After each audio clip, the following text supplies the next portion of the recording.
দুর্ঘটনার সবশেষ পরিস্থিতি জানাতে কলকাতা থেকে যুক্ত হচ্ছেন রিপোর্টার সুব্রত আচার্য। সরাসরি যাচ্ছি তার কাছে।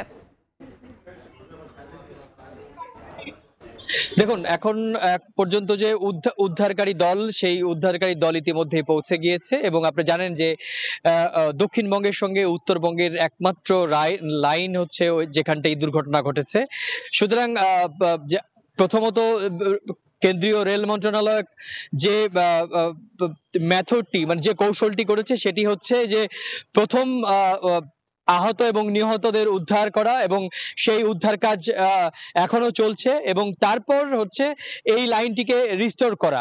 ইতিমধ্যে আমরা জানতে পেরেছি যে আহতদেরকে উত্তরবঙ্গ মেডিকেল কলেজ হাসপাতালে ভর্তি করা হয়েছে, নিহতদেরও সেখানে রাখা হয়েছে, এবং যারা সুস্থ যাত্রী তাদেরকে কি একটি বিশেষ ট্রেন করে আপনি শিয়ালদাতে নিয়ে আসা হবে, এবং সেই বিশেষ ট্রেনটি কিন্তু রাত 9টা থেকে 10টার মধ্যে এখানে পৌঁছাবে। আপনি জানেন যে গতকাল সকালবেলা ত্রিপুরার রাজধানী আগরতলা থেকে এই ট্রেনটি কাঞ্চনজঙ্ঘা এক্সপ্রেসটি ছেড়ে এসেছিল এই কলকাতার শিয়ালদার উদ্দেশ্যে, এবং সেটি কিন্তু আজকে সকাল 9:15টার সময় এনজিপি স্টেশন থেকে 50 কিলোমিটার দূরে রাঙাপানি, ফাঁসি দেওয়া রাঙাপানি এলাকায় সিগন্যালের কারণে একটু গতি স্লো করে, এবং তারপর পেছন থেকে কিন্তু দেখা যায় যে একটি মালবাহী ট্রেন এসে সজোরে ধাক্কা দেয়, এবং তারপরে এই দুর্ঘটনার ঘটনা ঘটে। এখন পর্যন্ত ঘটনাস্থলের দিকে রওনা দিয়েছেন কেন্দ্রীয় রেলমন্ত্রী অশ্বিনী যাদব।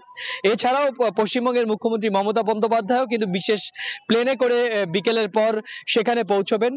নিহতদের পরিবারের প্রতি শোক প্রকাশ করে ইতিমধ্যে রাষ্ট্রপতি এবং প্রধানমন্ত্রী সহ পশ্চিমবঙ্গের মুখ্যমন্ত্রীও কিন্তু শোক বার্তা পাঠিয়েছেন, এবং একই সঙ্গে এই ঘটনার জন্য কিন্তু কেন্দ্রীয় রেল মন্ত্রণালয়ে পৃথক 3টি তদন্ত কমিটি গঠন করা হয়েছে। আপনি জানেন যে রেলের নিরাপত্তা নিয়ে বরাবরই কেন্দ্রের সরকারের বিরুদ্ধে যে রাজনৈতিক দলগুলো রয়েছে, বিশেষ করে কংগ্রেস এবং তৃণমূল কংগ্রেসের পক্ষ থেকে কিন্তু কেন্দ্রীয় রেলমন্ত্রীর অশ্বিনী যাদবের পদত্যাগ দাবি করেছেন। এবং আপনি জানেন যে গত বছর একই রকম ভাবে গত বছর 2রা জুনেও কিন্তু উড়িষ্যার বাহানাগাড়াতে একটি মর্মান্তিক দুর্ঘটনা ঘটেছিল, সেখানেও নিরাপত্তার গাফিলতির কথা বলা হয়েছিল, এখানে প্রায় 300 জনের মতো যাত্রী প্রাণহানি ঘটেছিল। তো সব মিলিয়ে ভারতের এই মুহূর্তে পশ্চিমবঙ্গের উত্তরবঙ্গে যে রেল দুর্ঘটনা, সেটি নিয়েও কিন্তু রাজনৈতিক চাপানোতার শুরু হয়েছে। তো এই ছিল আমার কাছে শিয়ালদা স্টেশন থেকে উত্তরবঙ্গের কাঞ্চনজঙ্ঘা এক্সপ্রেসের ভয়াবহ দুর্ঘটনার আমার কাছে থাকা এই সংক্রান্ত সবশেষ তথ্য।